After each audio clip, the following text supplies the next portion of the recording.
Hey, good morning everyone. This is Elisa with LA Women Tours, and I'm coming to you from Los Angeles, California.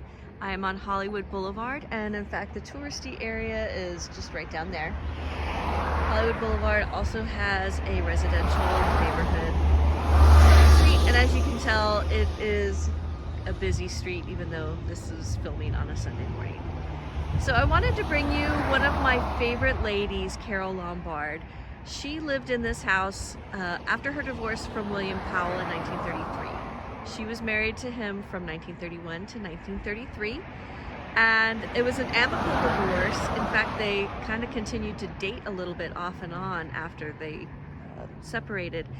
But she moved into this house as kind of a bachelorette party place. So she had been very close to her family and her mother, and then she married William Powell. She was in her early 20s, and then when they separated, she wanted to be on her own for a little while. She had a very vibrant personality. She loved throwing parties. She was very friendly. She just liked being around people and making them happy. So she was famous for her parties, and she threw a lot of them here. Some of them had themes, and she was kind of known as one of the fun actresses in Hollywood to be around. Everyone enjoyed being her friend. When she moved in, she rented. This wasn't a purchased house, she rented. She hired her friend William Haynes, Billy to his friends. So William was a former actor during the silent era, and he eventually had to transition into another career.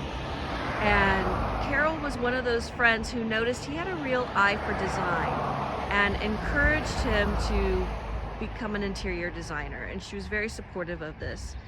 Joan Crawford was another actress who was close friends with Billy Haynes and encouraged him to go into interior design as well. When Carole moved into this place, she hired Billy Haynes to decorate it for her, and the purpose of that was to show off his talents. So she had a series of photos of herself taken here to show off his design.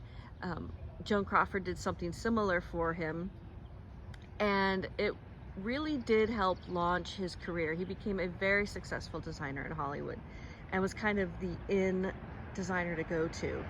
So one of the things we have to remember about why it's so important that Carole and Joan were supportive of Billy is that he was openly gay in the 1930s, which was unusual for the time. And his Hollywood friends were very supportive of this, but in the mainstream American life, this wouldn't have been accepted as readily as it would be today.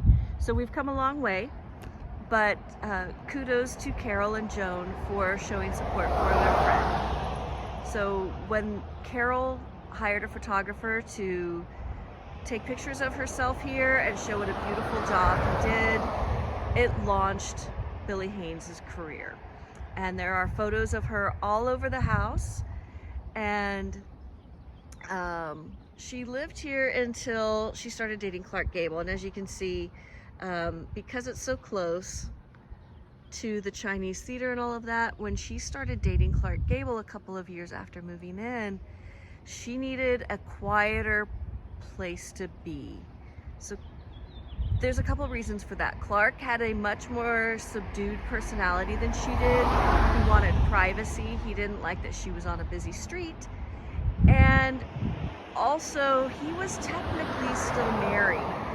He and his wife were living separate lives in separate homes. They were not functioning as a happily married couple in the least, but they had not filed paperwork to dissolve their marriage. So it would have been a scandal if it got out that he was dating someone other than his wife. So she moved to Bel Air up in the hills, where it was very secluded and private, and they could begin their relationship in the privacy they needed. Eventually, they did go public with their relationship, and it became clear that Clark wanted a divorce, and that was his intention. It took a while to convince his wife to give him that divorce because she was older and was really enjoying the lifestyle that came along with being Mrs. Clark Gable. Once Clark and Carole were able to come out about their relationship, they were much beloved by not only the film community but by the fans. They were considered kind of the king and queen of Hollywood. Clark Gable is known as the king of Hollywood, and she was his queen. And my first memories of seeing Carole Lombard as a little girl on television was some television show talking about how Clark Gable and Carole Lombard were the most glamorous couple of all time. And I'm an adult now, and I still think that's the case. So they were just a great match, and this is where kind of it started, or at least where she was living when it started. Just a really special place for Carole. Very happy home for Carole here. If I could live here, I absolutely would, except the traffic would be a bummer. If you like this video, please like and subscribe so that I can keep making them and bringing these little bits of Hollywood history to you. I love doing it. I love sharing my home, and I hope to see you soon.